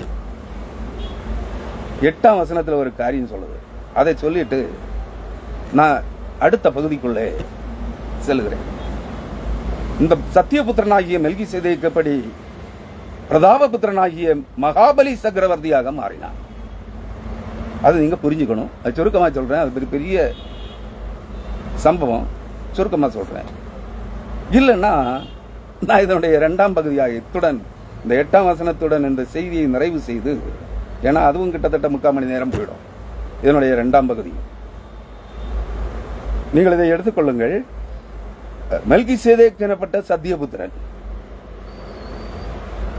இவன் எருசலேமை எபூசியருடைய பட்டணமாகிய சாலேம் பட்டணத்தை விட்டு எங்கே சென்றான், எங்கே போனான் என்று யாருக்கும் வேதாகமத்தின்படி ஆதாரங்கள் இல்லை.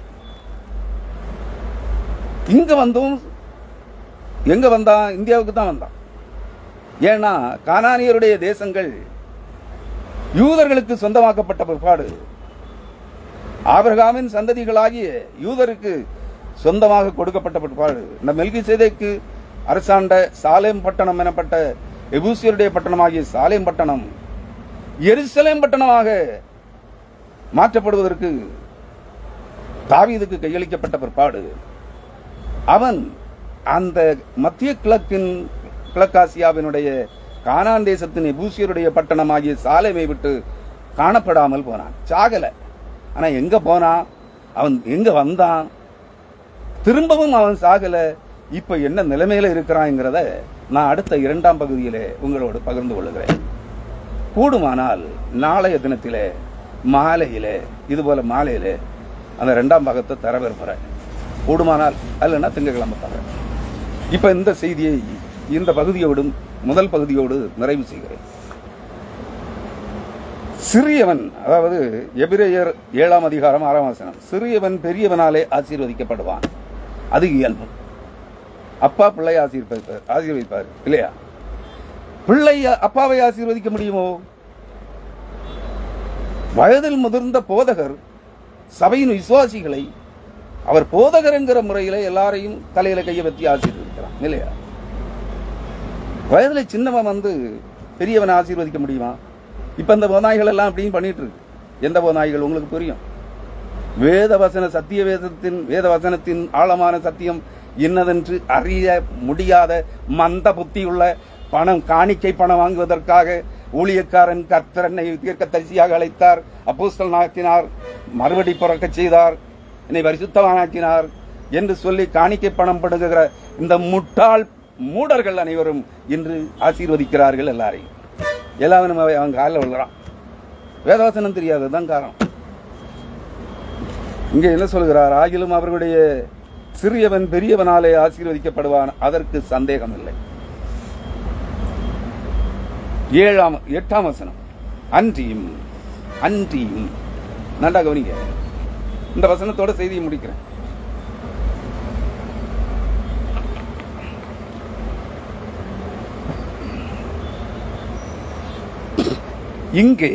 இங்கேன்னா இந்த பூமியில் கிறிஸ்தவர்களின் நடுவில் மரிக்கிற மனிதர்கள் தசம பாகம் வாங்குகிறார்கள். ஆச்சரியமல்ல? சிரிப்பொருள ஒண்ணு, சிறியவர்கள் பெரியவர்களை ஆசீர்வதிக்கிறார்கள். கற்றறிந்த அறிவாளிகள் அறிவிலிகளாகிய இந்த சிறியவர்களிடத்திலே, கள்ள போதகர்களிடத்திலே, பக்தி வேடக்காரர்களிடத்திலே ஆசீர்வாதம் பெறுகிறார்கள். குனிந்து பணிந்து அவர்களை காலை நக்கி ஆசீர்வாதம் வாங்குகிறார்கள். இங்கே மரிக்கிற மனிதர் தசமபாகம் வாங்குகிறார்கள். இங்க எல்லா வயலும் காணிக்க பணம் வாங்குறான், தசமபாகம் வாங்குறான். தசமபாகம் கொடுக்காதவன், கொடுக்கலன்னா கர்த்தருக்கு தசமபாகம் கொடுக்கலன்னா நீ சபிக்கப்பட்டவன், உன் குடும்பம் சபிக்கப்பட்டது அப்படின்னு சொல்றவனும் காணிக்க வாங்குறான். அப்படி மிரட்டியாவது சபித்தாயிலும் காணிக்கை வாங்குகிறார்கள். இந்த சோம்பேறி, அதாவது மூடர் கூட்டம், அறிவிலிகளின் கூட்டம், பிசாசின் மக்கள், பக்தி வேடக்காரர்கள், அந்தி கிறிஸ்துக்கள், கள்ள தீர்க்கதரிசிகள், கள்ள அப்போஸ்தலர்கள், கள்ள போதகர்கள் தசமபாகம் வாங்குகிறார்கள். சின்னவனும் வாங்குறான், பெரியவனும் வாங்குறான். அங்கேயோ எங்கேயோ ஆபிரகாமிடத்தில் தசமபாகம் வாங்கினவனோ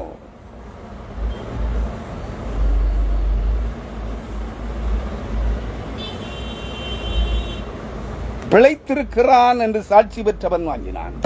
மரணமற்றவன் என்று சாட்சி பெற்றவன், தேவகுமாரனாகிய கிறிஸ்துவுக்கு ஒப்பாயிருக்கிறவன் தேவனை போல இருக்கிறவன் தேவனுக்கு முன்பாக நித்திய நித்திய காலமாய் என்றென்றைக்கும் பிரதான ஆசாரியனாய் இருப்பதற்காக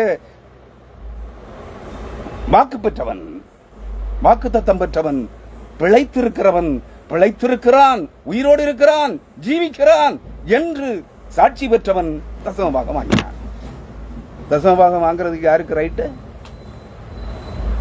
யாருக்கு ரைட்? பரிசுத்தவானுக்கு மட்டும்தான். மரணமற்றவர்கள், மரணத்தை காணாமல் சரீரத்தில், மாம்ச சரீரத்தில் மரணத்தை காணாமல் உயிரோடு எடுத்துக் கொள்ளப்படுவதற்கு தகுதி பெற்றவர்களாகிய மறுபடி பிறக்கிற 1,44,000 பரிசுத்தவான்களுக்கு மட்டும்தான் தசமபாகம் வாங்குவதற்கு வாக்குறுதி, அதிகாரம் உண்டு. வேற யாருக்கும் இல்லை. நீங்க வேற எந்த பயிலுக்கு கொடுத்தாலும் பிசாசுக்கு கொடுக்குறீங்க. அந்த காணிக்கை கர்த்தருக்கல்ல, பிசாசின் ஆவிகளுக்கு நீங்கள் தசமபாகம் கொடுக்கிறீர்கள். அதை புரிந்து கொள்ளுங்கள். மல்கியா 3ஆம் அதிகாரம் 3ஆம் வசனம், லேவியின் புத்திரர்கள் சுத்தமான பாத்திரத்தில் கர்த்தருக்கு காணிக்கை கொண்டு வருவது போல இந்த பரிசுத்தவான்கள் 1,44,000 பரிசுத்தவான்களாகிய மறுபடி பிறந்தவர்கள், கர்த்தருடைய ஜீவனுள்ள தேவனுக்கென்று தெரிந்து கொள்ளப்பட்ட ஆத்துமாக்களை பரிசுத்தமான சுத்தமான பாத்திரங்களில் காணிக்கைகளாக கர்த்தருக்கென்று கொண்டு செலுத்துவார்கள். நீ உன்னை காணிக்கையாக கொடுக்க வேண்டும் என்றால் கர்த்தருடைய கரத்திலே கொடு, அல்லது கர்த்தரால் அனுப்பப்பட போகிற ஜீவனுள்ள தேவனுடைய ஊழியக்காரர்களாகிய 1,44,000 பரிசுத்தவான்களுக்கு மறுபடி பிறக்கின்ற பரிசுத்த ஜாதியாக மறுபடி பிறக்கின்ற 1,44,000 பரிசுத்தவான்களுக்கு உன்னை காணிக்கையாக கொடு. அவர்களுக்கு கொடுப்பது கர்த்தருக்கு கொடுப்பது. ஏனெனில் அவர்கள் சுத்தமான பாத்திரங்களில் உங்கள் ஆத்துமாக்களை கர்த்தருக்கென்று காணிக்கைகளாக கர்த்தருடைய பரம எருசலேமிலே தேவனுடைய கரத்திலே கொண்டு ஒப்படைப்பார்கள். பூமியில ஒரு மனுஷனுக்கும் காணிக்கை கொடுக்காத. நீங்கள் கொடுக்கிற காணிக்கைகள் திருச்சபைகளை சீர்குலைத்துக் கொண்டிருக்கிறது. திருச்சபை தலைவர்கள், போதகர்கள், திருச்சபை ஆளுகை செய்கிறவர்கள், தலைவர்கள் எல்லாரும் காணிக்கை கொள்ளையர்களாக மாறி திருச்சபையை வேசியாலயங்களாய், திருடர்களின் கூடாரங்களாய் மாற்றி வைத்திருக்கிறார்கள். பூமியிலே ஒரு சபையும் தேவனுடைய சபையாக இல்லை. எல்லாம் அழிக்கப்படும் காலம் வருகிறது. ஆகவே இந்த செய்தியை கேட்கிறவர்களே, இந்த மெல்கிசேதேக் தான் திருச்சபைக்கு கிறிஸ்துவின் 2ஆம் வருகையிலே மறுபடி பிறக்கிறவரில் முதல்வனாக, கிறிஸ்துவுக்கு சபையை ஆயத்தப்படுத்துகிறவனாக யோவான் என்கிற அப்போஸ்தலனோடு, இயேசு கிறிஸ்துவின் அப்போஸ்தலனாகிய யோவானோடு இணைந்து ஒன்றாக, இருவரும் ஒருவராக நின்று அந்த பணியை செய்வார்கள். அதற்கும் நாட்கள் இருக்கிறது. ஏனெனில் இந்த மெல்கிசேதேக் நித்திய ஆசாரியனாக இருக்கிறான் என்றாலும் அவன் 2ஆம் படிநிலையில் என பிரதாபபுத்திரன் எனப்பட்ட பெயரில் மகாபலி சக்கரவர்த்தியாக இந்தியாவின் தென்கிழக்கிலே ஆட்சி செய்த காலத்தில் மாயவனாகிய மாய பிசாசு என்று சொல்லப்படுகிற மாயையாகிய பிசாசானவன் ஒரு சிறுவனுடைய சாயலில் தோன்றி 3 அடி மண் கேட்டான். வானத்தை ஒரு காலாலும் ஒரு அடியாலும் பூமியை 2வது அடியாலும் அளந்துவிட்டு 3ஆம் அடிக்கு மண்ணை கேட்டான். மகாபலி சக்கரவர்த்தியினுடைய தலையின் மேல், சிரசின் மேல் மிதித்து அவனை பூமியின் பாதாளத்திலும் சமுத்திரத்தின் ஆழத்திற்கும் இடையிலே அவனை கட்டி வைத்திருக்கிறான். அவன் மரிக்கவில்லை. அந்த காரியத்தை நான் அடுத்த செய்தியிலே உங்களுக்கு சொல்லுகிறேன். ஆகவே இந்த செய்தியை கேட்கிற அன்பான சகோதர சகோதரிகளே, இந்த செய்திகளை நான் கூறிய ஆதியாகமம் 14ஆம் அதிகாரத்தில் இருந்தும், 1 நாளாகமம் 21ஆம் அதிகாரத்தில் இருந்தும், எபிரேயர் 5, 6, 7 ஆகிய அதிகாரங்களிலிருந்தும் தெளிவாக திரும்ப திரும்ப கற்று அறிந்து உணர்ந்து கொள்ளுங்கள். மந்த புத்தி மாறட்டும். தேவன் உங்களுக்கு இந்த வேத சத்தியத்தின் ஆழங்களை கற்றுத் தருவாராக. ஆமேன். ஹல்லேலூயா. கர்த்தருடைய பரிசுத்த நாமத்திற்கு மகிமை